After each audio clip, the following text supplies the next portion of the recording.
Goeiemôre, Dok Matt wat praat. Die volk van die Here is 40 jaar lank in die woestyn.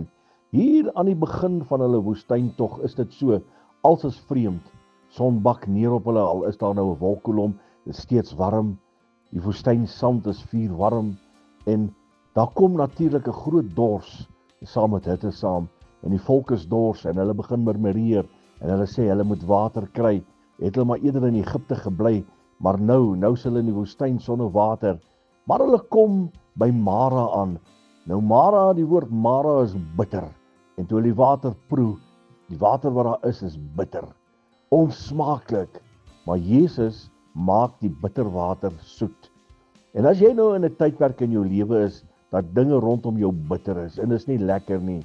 Jesus is die een wat bitterheid in soetheid kan verander. Hy kan 'n fontein van lewende water uit jou binneste laat opspring. Hy is die fontein van lewe. Hy is die God wat bitterheid in totaliteit kan wegvat. Gee vir hom net 'n kans, gee vir hom 'n geleentheid. As jy bitterheid in jou lewe het en dinge wil nie by mekaar kom nie, Jesus verander bitterheid in soetheid. Herlewingsgroete.